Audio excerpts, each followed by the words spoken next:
Hey, everybody, and good morning, good morning, good morning. Welcome to another edition of Water to Wine, where we talk about all things faith, all things, and there is really more faith than religion, all things spirituality. How's that? And, Lynn and I have been doing this show for a couple of weeks, and we've had kind of these singular word topics, faith and grace, and, but the question that I get asked most often, or the scenario that people put forward most often, then when I brought it to you, you're like, yep, I can work with that, is why do bad things happen to good people? I think there's something of a conundrum of people and faith, and somehow feeling like faith is some sort of a protective shield, this sort of commitment from God to make sure nothing ever happens to you. Then something happens to you, and people get lost in the where was God in the midst of it? How can bad things happen to good people? And I'm Bishop Kevin E. Taylor, and I've gotten that question more than I've gotten, is Jesus real? You know what I mean? Because it's a question that impacts people every day. It impacts every family. It's impacting us right now more than ever as a culture and a country. And it's a quandary that just comes up because I think people think that it was some sort of new superpower that they adopted that then protected them from all hurt, harm, and danger. You know what, Kevin? I told you before we started recording that I had given this some real serious thought, because you're right. Even for me, it has been one of my never-ending questions about my faith. If I'm good, whatever that means to you, if I'm good, why do bad things happen? And so, if you would indulge me for a moment. Sure, go. I want a couple of minutes to just do kind of a monologue about my thoughts. Okay. And then I'd like to hear what you have to say about it. I came up with two things. And I'm going to start off with the more spiritual and less religious. I'm going to end with religious. The spiritual one, I don't know if you're familiar with the book, The Alchemist, but someone that I knew introduced me to that book a few years ago. And I had heard about it, but I'd never read it. And so I read the book, and I was fascinated by it, because I think on some level I've always kind of done that. Not in the moment of the pain or the loss or the betrayal. I have to go through the hurt and the anger and the disappointment first. After I get on the other side of that, I usually try to figure out what was the purpose of the experience for me. Not for them, not what's going to happen, not what kind of karma are they going to invite into their lives. But what was it for me? What was I supposed to get from it? And sometimes it's just a self-awareness experience for me. You either trust too much at the wrong times, the wrong people, or stop and take a look at yourself and look at how you're reacting to this. Is this the person you really want to be when you show up in adversity? So I want us to talk a little bit about transformation, because I think that's what alchemy is. It's transforming a thing to something else. But then, after I had mulled that around in my brain, something dawned on me that had never hit me in the same way before. I thought about the fact that the goodest, I know that's not a word, but the goodest person I've ever known of was Jesus. That's all he was love and goodness, right? And he too had something horrifically horrible happen to him at his crucifixion. I mean, beyond bad. I mean, it takes bad to, you know, another level. But yet, what came out of that? Because I know that that was the purpose. The purpose wasn't just for him to have pain, because because the world is a bad place, or it wasn't that. I mean, it wasn't solely that. It was so that through that pain, that bad thing, ultimate goodness could happen. Right? Yeah. And I thought, well, wow, if bad things can happen to him, and I doubt that I'm ever going to have to experience anything even remotely close to that level of bad, then maybe my little mini bads, because they are, if you compare them, are for me to extract from myself some goodness that I can give the world. You're looking at me like I've lost my Okay, mind. because one of the things spiritually and therapeutically that people always struggle with is that I'm a quiet listener. Because I always Okay. find that what is a soft distraction and Right. it's a soft dismissal. It almost Okay. so if I could, the thing you bring up that I just saw a thing about the other day, a preacher unpacking, which 25 years into pastoring, that people still have to unpack. No weapon formed against me shall prosper, and people want to hear the shall not be able to prosper, and don't want to hear the no weapon formed. That's why some people make T-shirts that just say no weapon formed, right? But the verb in the sentence is formed. Like there is a weapon. Right. There's a weapon. Right. There's abuse, Right. there's betrayal, there's disappointment, there's depression. And so, as you said, if Jesus had to endure the hurt, it's because we have to endure the hurt. The human condition is a human condition, right? It's like beautiful apples grow on trees, right? But if you don't pluck it, wash it, and eat it, it's going to rot. That doesn't mean the apple wasn't born for great things. It just got wasted, right? And that might be a simplistic, version of it. But as you said, when we think about bad things happening, we don't want to be logical we can't be logical when it's happening to us. So when we can sit back in New Jersey and Maryland and see the water be destroyed in Flint, Michigan because somebody changed the source, we can see from his high level that the governor didn't do what he was supposed to do and destroyed the water source. When you're in Flint, you just want clean water. A bad thing happened to you. Lord, why did this bad thing happen to me? And we don't know how to answer it because we know what the answer is. The governor didn't do his job. But protesting doesn't work and he still gets to work. There's nobody to fire him because he's the head person of the state. So there's no accountability. What do you do with that when you're in the middle of that? Because the thing that we struggle with is the processing, right? The bad thing that happened to me is the betrayal in this relationship, right? But the bad thing was also I stayed months after they betrayed me the first time. The bad thing that happened is that I didn't believe, that I thought my assignment was to fix them. I thought love was always supposed to be able to fix things. And I thought I was in love and I thought we could get past this. And it's like, but the bad things still happen. So bad things happen to good people because bad things happen to good people, right? Because bad things happen. God didn't choreograph you hitting your foot in the dark. You didn't turn the light on. While you want to engage, and I'm talking about you, the parenthetical us, you, Right. while you may want to engage, well, I didn't want to turn the light on because I didn't want to wake myself up. And I thought I knew the path from back and forth to my to my bathroom, to my bed. And I've done it many times before, got it.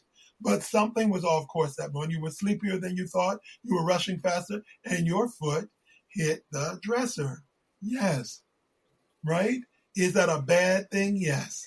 Do you have the capacity to get past it? Also, yes. Because bad things happen because bad things happen. I always find, and this I was going to say for a little bit, but the harder question for me, and I said that as a pastor, the harder question for me is unpacking when good things happen to bad people. Because that's what we're experiencing in the government now. Elon Musk winning and stole $500 million. Like, I'm out now.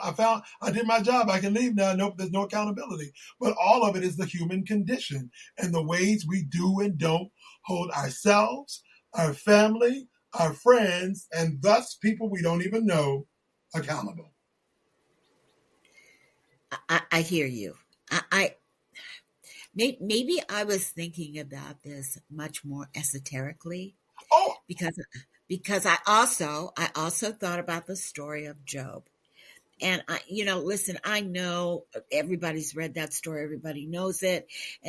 And and if people are like more like me, the first few times I read it, I focused on Job and his loss and his illness and his devastation. But recently, hmm. I've been reading it and Come on, I've been sis. seeing something else. I've been seeing the first part of that story, which people don't spend a lot of time talking about. And the first part of that story is the angels were lined up to report into God.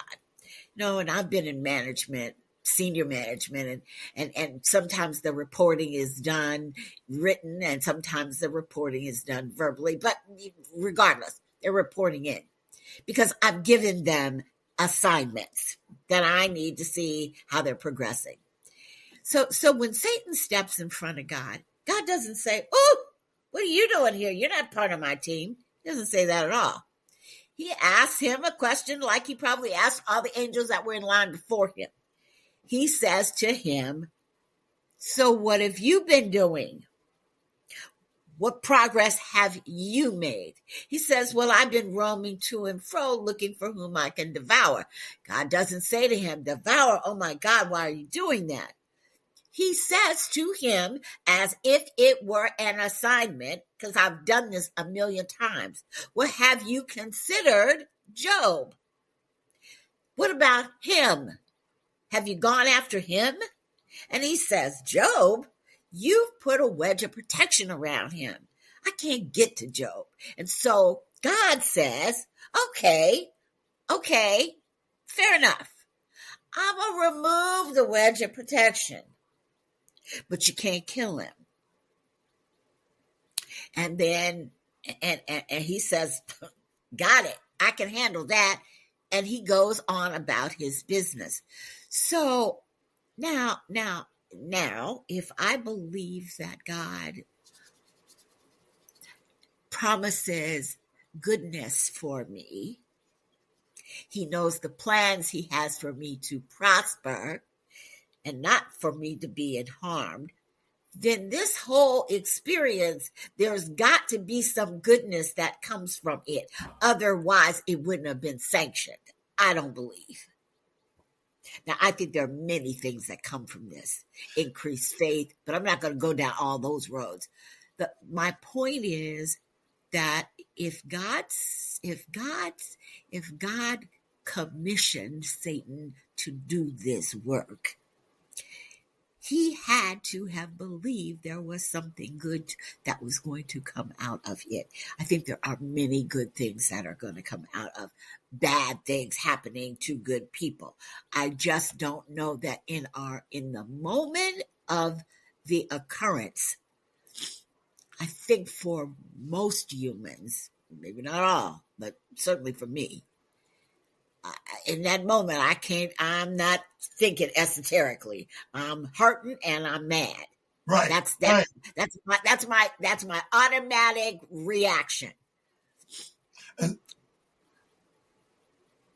you go ahead because you finish. But later, I feel blessed to be able to step back into his arms, God's, and let him minister to my soul and remind me that, yeah, baby, it hurts. But let's look at what you see now that you would not have seen if everything had been rosy. And I've been able to grow from that. And so, do I want to give those experiences up? Uh, Philosophically, no, because I want to grow. I want to be the best me I can be. Now, the you in me says, let's be honest, nobody likes to experience pain. Not even you. Even in your most philosophical state, you don't like to Right. experience pain. Exactly. But I think that oftentimes that's the only way you can get to another level of wisdom. And I think the point that you bring up that's so impactful about Job, and the reason you talk about you were thinking esoterically where I landed is because I have to talk to people here on Earth because they're already up in the esoteric thinking where was God? Blah, blah, blah. And I was like, let's come back to Earth because what I love about that story, you're right. I've spent, I've gone into Job many times. I actually have a novel called The Book of Job where a character is living out that same kind of unraveling life where everything's going wrong. And I think that a couple of things happened in the book of Job that people don't talk about. Like you said, first is the Satan went to the meeting, and twice he had to go because the first time he said, you can't touch him at all. Then he said, take your hedge of protection off of him. But the fact that God said, have you considered my son Job, my servant Job, is that the lesson was about faith. And you wanted to believe his faith was because he got good stuff. Take the stuff. You want to believe his faith had to do with the fact he hadn't been through anything. Take him through something because his faith is internal, not external. And and that journey was both for Job and his friends, and for Elihu, the young boy that was on the side listening to him, and for Satan. It was like all of y'all watch it and work. But part of it was also for Job at a deeper level, because the first part of it talked about how Job, who was faithful and upright, and was just great in the land, and yet after his children had their weekend celebrations, he had to go to their spaces and bless them, right? So even though he had everything, he was raising entitled children. Even though he had everything, he was dealing with a sense of unworthiness because he was like, how did I get all this stuff? I don't even know. It's just an overwhelming favor I don't deserve, and I can't explain it. And I think that one of the things that people don't even catch in Job is that all the children are gone, all the stuff is gone, all the cattle is gone. When the wife says, why won't you curse your God and die? And he's like, you don't understand my faith. You don't understand. She gets frustrated with him and walks off. She doesn't leave him. Right? So in the anchoring of who Job is, he is, the rebuild includes he and his soulmate. And so God is like, I'm not ever going to leave nor forsake you. This was a lesson about the stuff, right? Because even your kids are stuff when it comes to your soul. I'm not going to ask you about your kids when you get back here. So all of that praying you want to do, all of that pouring out the wine, all of that cleaning up the spot that they went too far in, all of that, I'd rather them get high with me than to do it in the street. All that, I'm not holding you accountable to that. I'm holding you to the fact you gave your kids liquor. You gave your kids. But I just wanted them to like me. That's not your job. The weapons that form against you the worst weapons that form against are the shots that come from inside the house and our own thinking. And to watch Elihu come before Job and his three friends and say, I thought I was going to hear some real stuff about faith from y'all. And y'all are just bickering because stuff happens and you want to bicker about God. God said, I'm right here. I'm right here. I'm right here. I'm right here. But where does cancer come from? The cancer came from the fact that there's nothing that I grow from the ground called a Cheeto. And you like Cheetos. You eat them a lot. The cancer comes from the fact that you from country folk and you know that red meat only supposed to be able to stay red. I mean, it only comes out red the first day. The fact that it's still red a week later means something else is in it. You know what I mean? It's the stuff that we want to act like we don't know. You want to act like you don't. Listen, this is for the somebody when we talk about bad things happening. People often, when people talk about bad things happening to good people, they often talk about sickness and betrayal in relationships. And since we don't want to talk about the sickness, we don't want to talk about where black and brown bodies are built on, on spaces that environmentally we know they shouldn't be. We don't want to talk about the stuff that are toxins in our water. We don't want to talk about that because that's too esoteric. Let's talk about relationships. Let's talk about that feeling when something didn't feel right and you don't trust your gut enough to trust you, so you let it slide. Or you get so frustrated you got to see the phone. Somewhere between letting it slide and see and got to see the phone is your gut saying, this ain't worth this angst you're putting yourself through. Trust you enough to leave, but I'm scared to be alone. And that's why this craziness is in your life. It ain't the person you picked, it's why you picked them. It's the fact that alone frightens you so much that you would let anybody fill this sacred slot this close to your heart. And then when they betray you, you act like you didn't know it here, here, here, and here. You act like you didn't disrespect and disregard. Because worse than disrespectful is disregardful. You knew I was on my way home. I didn't have to call you. You know me. You know I'm not going to be to sleep. Just tell me, hey, baby, I got here. If I ask you to text me when you get there, text me. Otherwise, you know I am not at ease. Know that about me. And just, hey, babe, I just got here. I'm getting in the car. That's all I needed. That's all I needed. But I'll hear from you for the next 2 days. I know you went to I know you've been on a 6-hour flight. I know you got a conference and you're the first speaker up at the plenary in the morning. I may not hear from you until tomorrow afternoon, depending on how much network you have to do. I may not hear from you the next 2 or 3 days. But we set that up in the outset. So Communication is communication. But if you don't call me to let me know you got home 15 minutes away, I sure ain't going to expect you to call me from across the country when you. Well, but you know what? I mean, Kevin, I think, and not to deviate too far into the relationship. Deviate, because that's what happens in our brains when it comes up. We deviate. But you know, I think when people can't give you that relief or release from worrying about them, when they can't give you that, forget about what it is and what they may be doing. What it says to you is, you don't matter to me enough for me to relieve you of that minimum level of stress. And I think though, but I think a lot of times, I know for myself, you have to get to a point where you love yourself enough to say, I'm going to relieve me of this level of stress. It ain't got nothing to do with you. It has to do with me. I love me enough. I'm not getting fed here like I need to be. I've hopefully mentioned it. We don't have to fight. I need to just let you know. And once I let you know, and if you can't give it to me then it's usually not because you can't. It's usually because you don't choose to. Yep. Or it doesn't matter. And if I don't matter on that level, I can't matter on a bigger level. So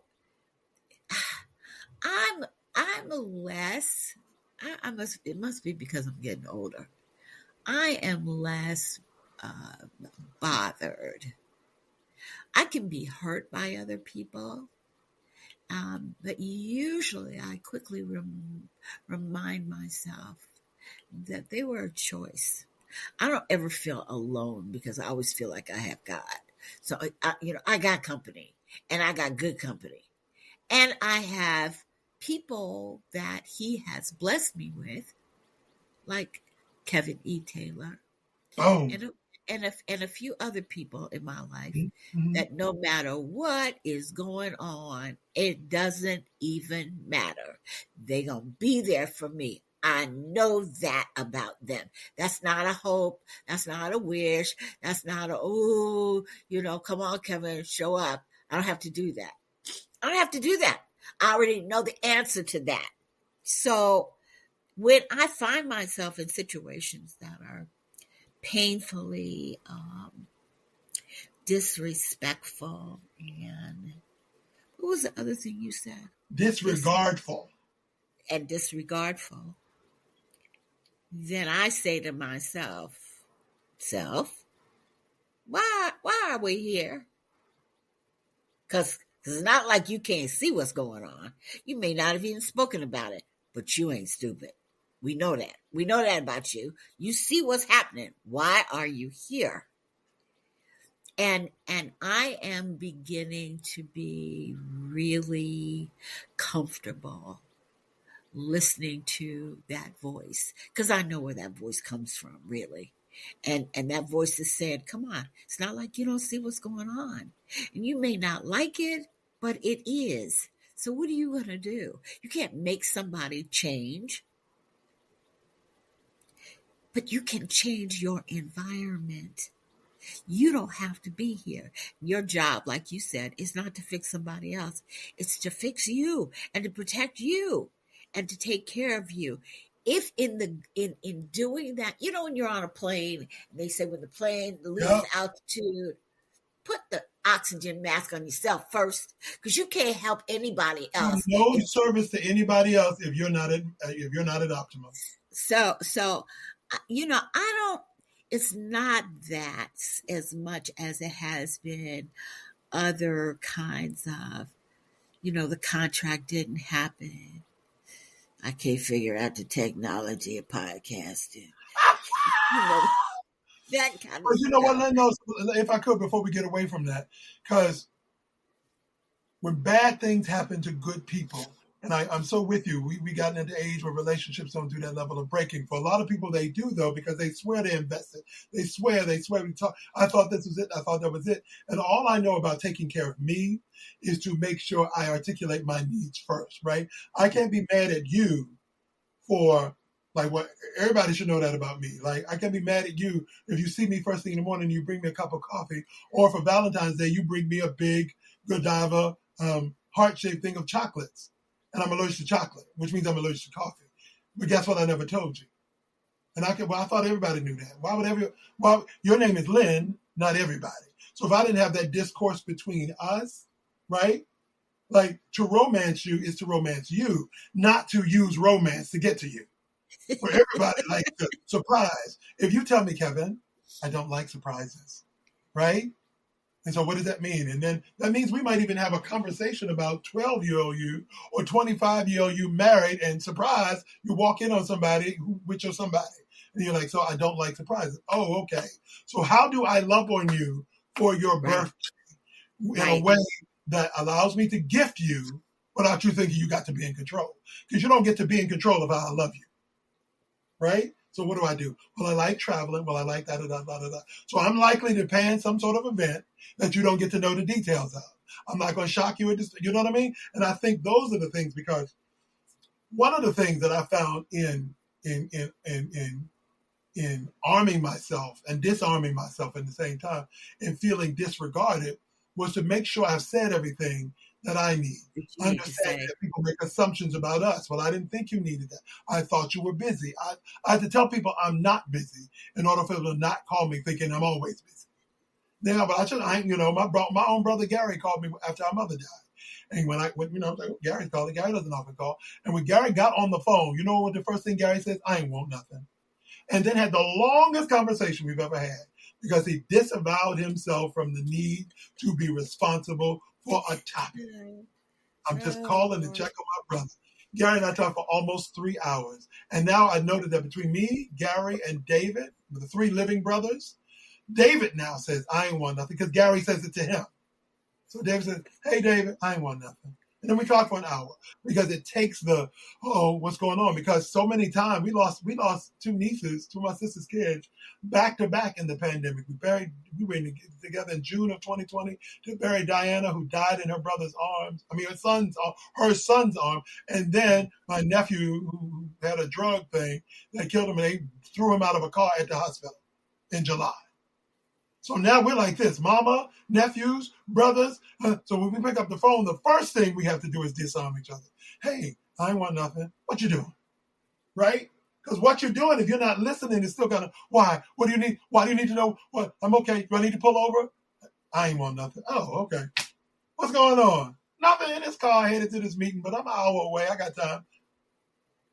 Next thing we know, it's an hour later, and it's like, well, let me get off this phone. I'm going walking to this meeting. And so I hear exactly what you're saying, but I'm just, in all the ways, we as friends have had to have a conversation about, hey, if we got to meet, let me know. And I'm like, oh, yes, I got to set the alarm. So I go, hey, this meeting is running long. I'll be there. At this session, I was like, hey, are we still going to know? I sent you the email. It's engagement. And we don't always put those things in love relationships, because we come with a plethora of pre-inserted narratives. Well, everybody knows that you're supposed to bring flowers. Everybody knows you should shoot. Everybody knows. And then you got what you think about love, what your girlfriend think about love, what he thinks about love, and then he's 15 minutes late, and your girl's you're going, he's doing something, and then he come in with flowers. If it bring flowers, he done something wrong. So he's like, so he read a book that told him to bring flowers, and you got girlfriends that told him that flowers are a sign that he cheating. Which one is it? And how do we clean this up? Because otherwise, you could be walking around disarmed with the girl going, he bought them flowers. Something. Now you're going to chase him. And it's the whole beginning of a bad rom-com or a bad Tubi movie. When the truth is, he's like, you said you liked lilies, and I went and got you a bunch of lilies because I drove past the spot and they had flowers for sale, and I thought, I should give my baby some lilies. How did that not become a good thing? Because I ain't never had nobody. I know, but this ain't nobody. This is Stephen. But you know what? You just said something.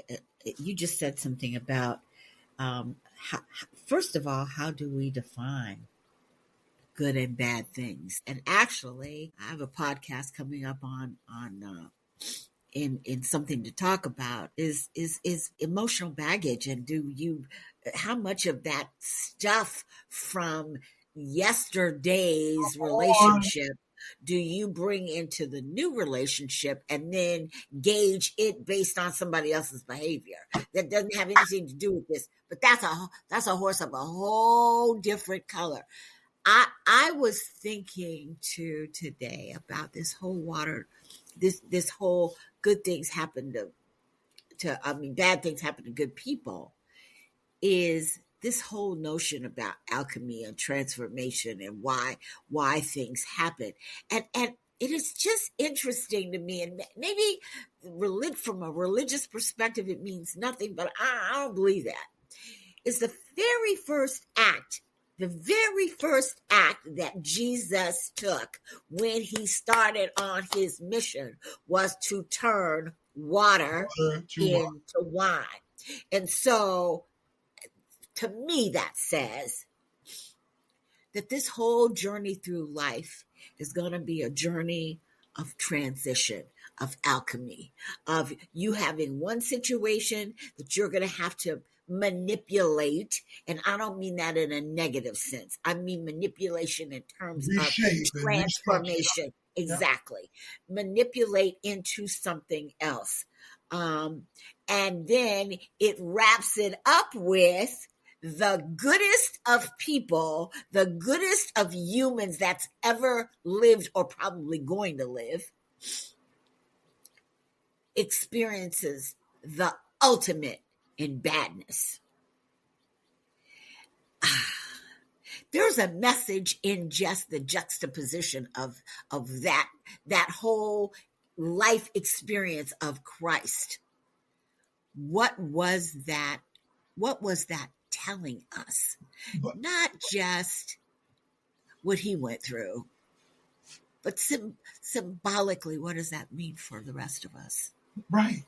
And the power and the purpose of why, when you be talking about things from a work a day kind of thing, from the ground, from the realist, you talk about esoterically, let's go spiritual, right?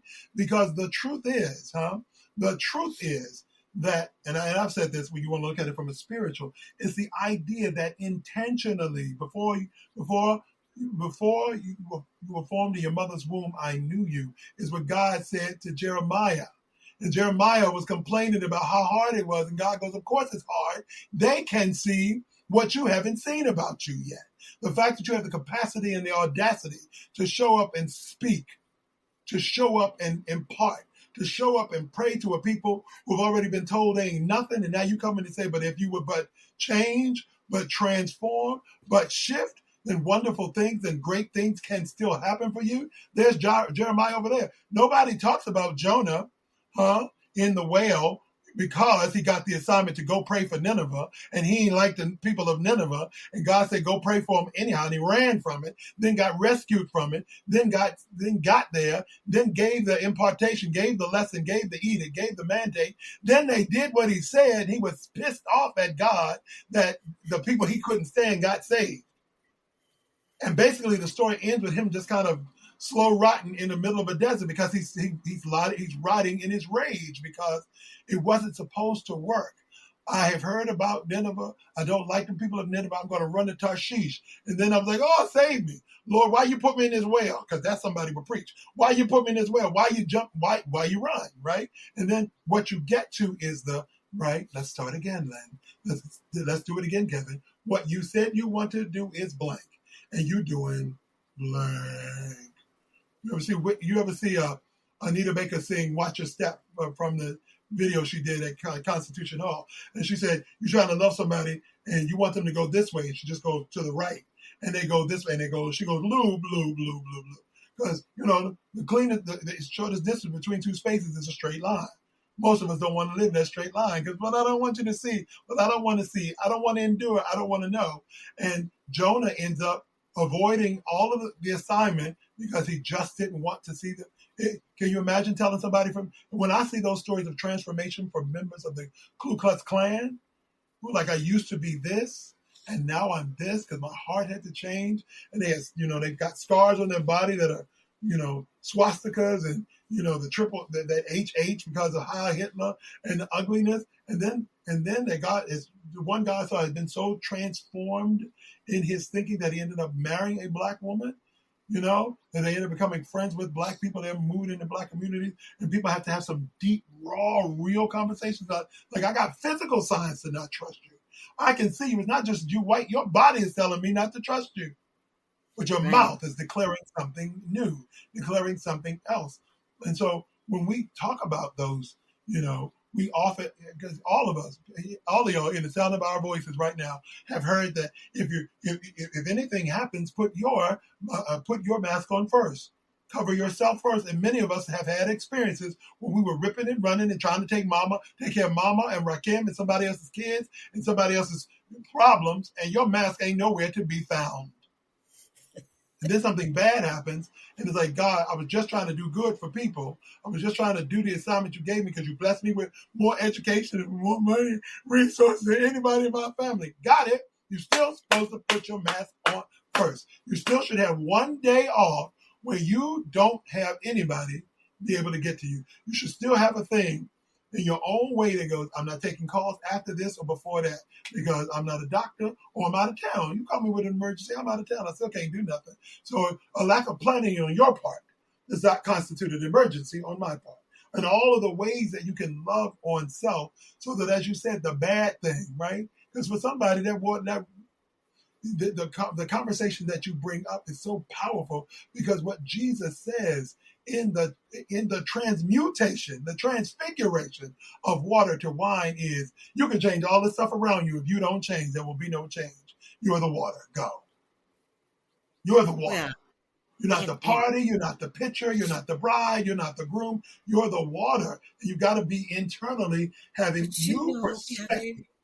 Some people, I'm always amazed when grown-ups, I ain't talking about children, but when grown-ups are unacquainted with themselves. Huh?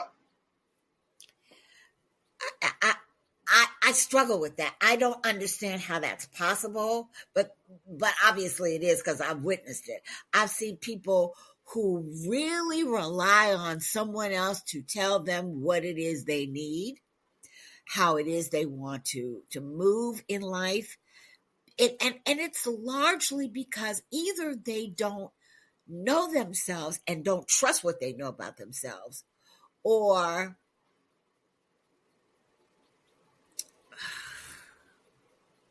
I don't even know what the or is. But you know why? Because say what you just said, either they don't know themselves and don't trust themselves enough, or they don't like them that they know themselves to be and won't deal with. Because and so then they let somebody else make all the calls. If you've been in 9 ugly relationships, Lynn, with 9 crazy people, the only thing those 9 crazy people got in common is you. We want to spend more time on the people we pick than dealing with the picker. But I like what I like, and nobody checks you on that. Like, when somebody says, so it's wrong about like a certain, about like a certain kind of rough dude. No, it's not wrong if that dude also hit you because it's in his job description. You call him a thug. That's what you signed up for. That's what you signed up for. You like the rough and gruff. Oh, you just thought it wouldn't visit you. He rough and gruff. all the time, everywhere, including with you. And if you want something else, pick somebody else. That's like asking a dog to meow. But with me, he'll purr. or But don't. with me, he'll purr. I remember, you remember Cindy Mahmood from BET. She had a chow, and her husband had a standard poodle, and so between the two of them, the dogs mated, and they had puppies that looked like chows, but had the temperament of a poodle, which is really kind of neurotic. Anyway, but the dogs are gorgeous. So I got one, and Tang got one. So I bring mine home, and the dog was wonderful in terms of a protector, because that's the chows are bred to protect, right? So the dog loves me and my daughter, but nobody else can come in this house without a major confrontation from the dog. The dog's like, you don't live here, and I don't even understand why you here. And so I said, I remember saying to my father who came to visit, and I put the dog in the crate because I knew. So I said to my father, well, I don't think he'll bite. My father said he got teeth. anything with teeth can bite. Can bite. Can bite. And probably, since he's a dog and he's bred to protect, probably will bite. It's not like he's walking around with a gun in his pocket, right? So I think that people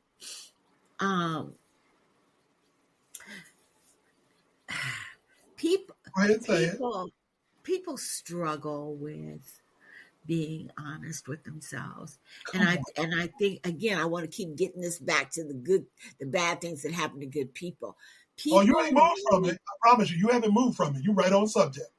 People need to have those experiences to stay in touch with themselves, to maintain a healthy level of humility. When you're successful, it's easy to start thinking that it's all about you. But it ain't.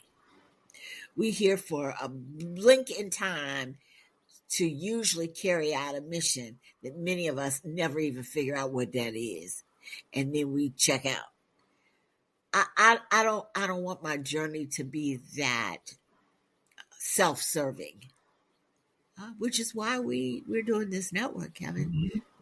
so that we can maybe share a perspective, and not because we want other people to necessarily adopt our philosophies or our beliefs, but at least think about it for yourself. Listen. Think about it. That one there's a quote that says, "We're here for a good time, not for a long time." Right? And people think that means everything's supposed to go well.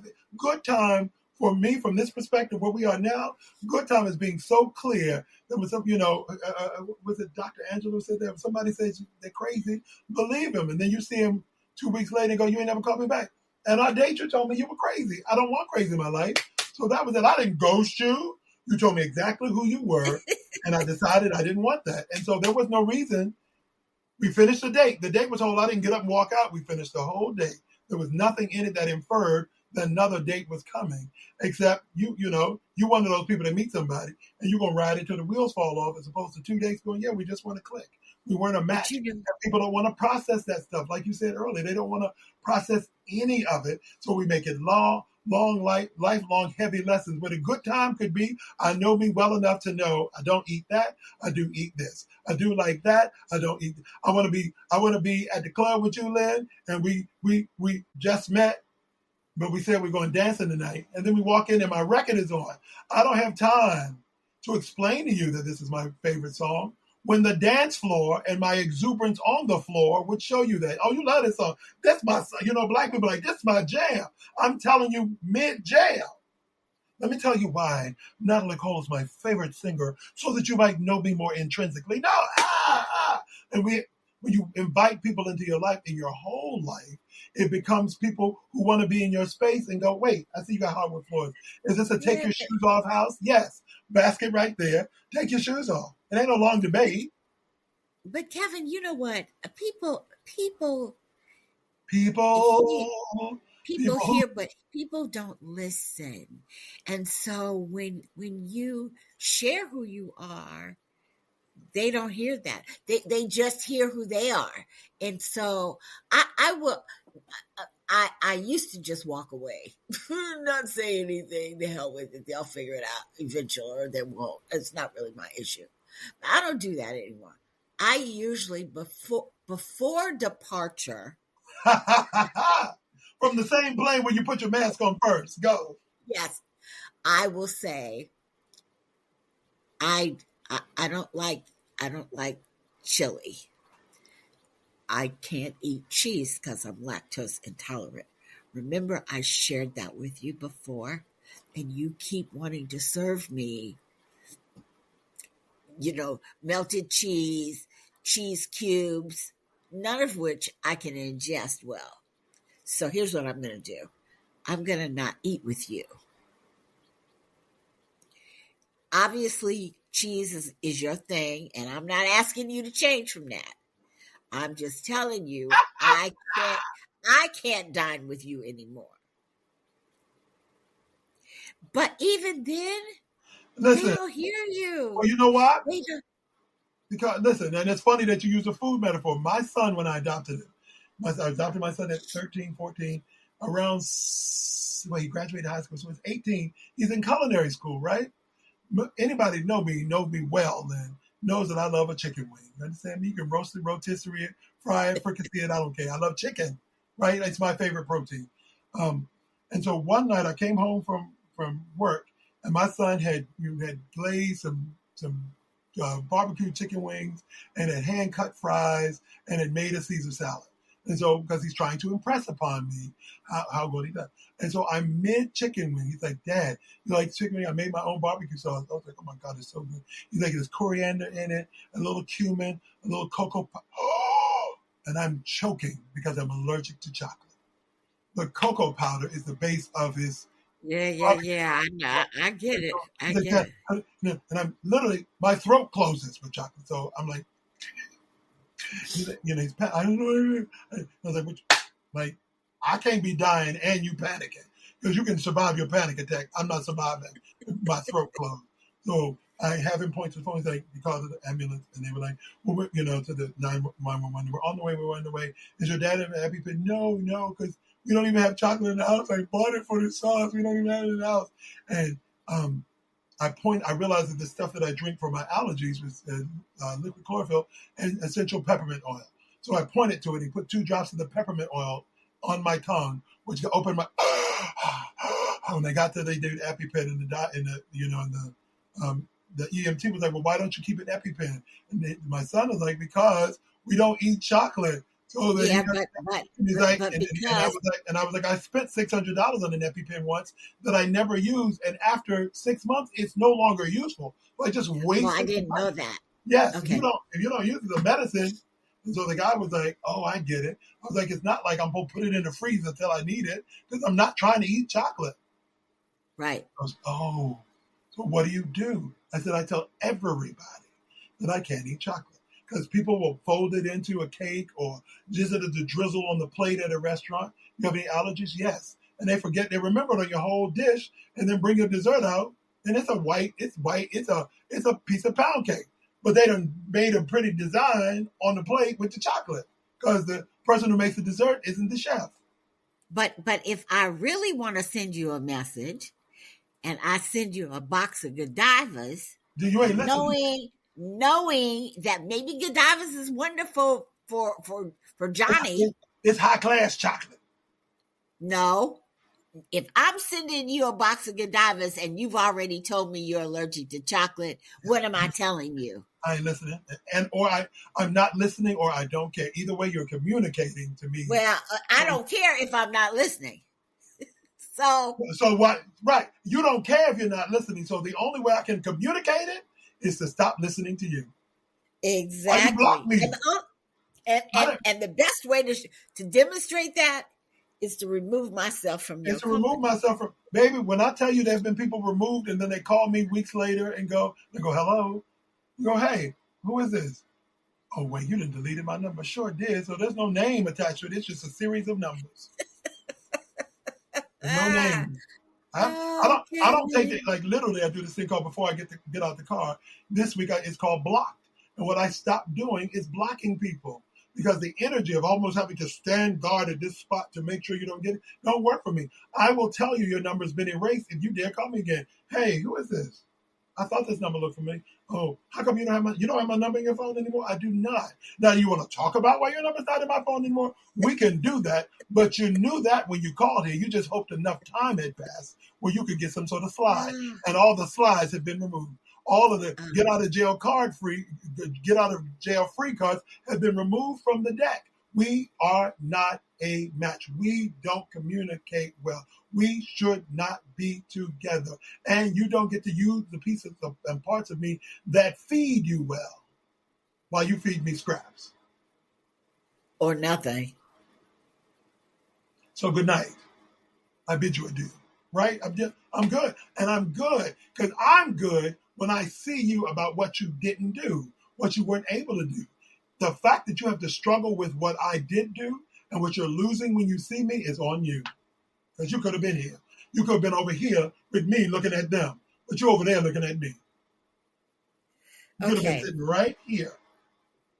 we got to wrap this up. We sure do. But, when good things happen to bad people, it's because bad things happen. And good things happen too.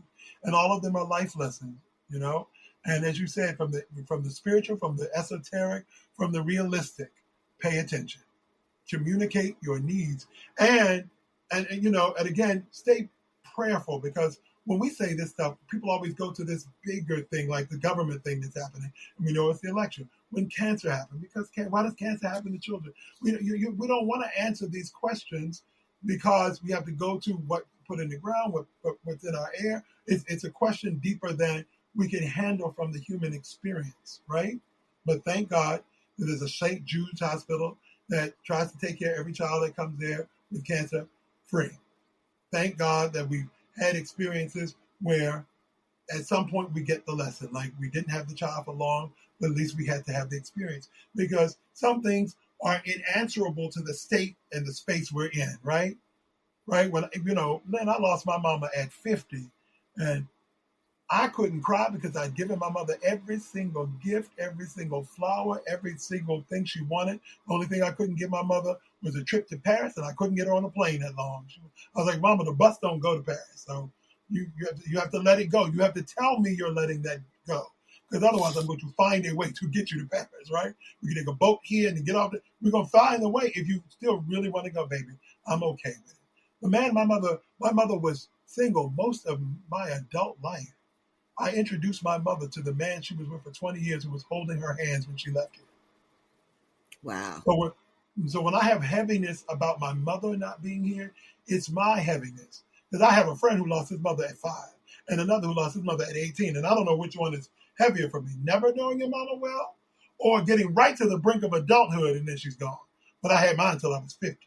So what I can't do is turn your situation into mine. Can I parent you? Can I uncle you? What can I do for you when I understand the pain we share in being motherless? But we don't have a shared pain because you've gone your entire adulthood without your mother. I did not. Ooh, girl, you know how people take over the car? Ooh, my breakup. Because he took my money, lied to me, and betrayed me with my best friend before he left. Yours was just a dog. So pay attention. Because my bad Yeah. thing was a whole lot worse than your bad. So let's Yeah. stop trying to compare oppressions and just meet each other where we are. So what do you need today? Because I saw this thing the other day where somebody told the story of why they were always at this neighbor's child, and they were like, "You're a little creepy, da da da." And then she finally asked her, she told her the story of how she lost her child because her abusive husband, who was a cop who lied and then took the child. She said that's why when I see your daughter, I might be a little. She goes, "Oh my God, I didn't know. I didn't know." Because her daughter was always liking the woman because she was, had funky braids and she had a little tattoo because she was a tattoo artist. So the child was like, "Wow, look at an adult who doesn't dress like an adult." And the adult was like, "Wow, a child that is drawn to me." And the mother was in a whole nother space and it just changed everything once they each communicated. So, good things happen. Bad things happen because bad things happen. And that still makes you a good person. That doesn't mean anything shifts. That doesn't mean you did anything wrong. That just means on this particular Thursday, you looked left instead of right, and they were looking down and texting. God did not choreograph the accident, and thank God you survived it. Well, and also from the examples we used about Christ, bad things happening doesn't necessarily have any correlation with your goodness or not. It was It's Thursday. just part of the experience, right? Okay, bye, honey. Bye, baby. This was good. This was good. It was. We'll be back next week with Water to Wine. Right on time. It'll shock your Bye, mind. guys.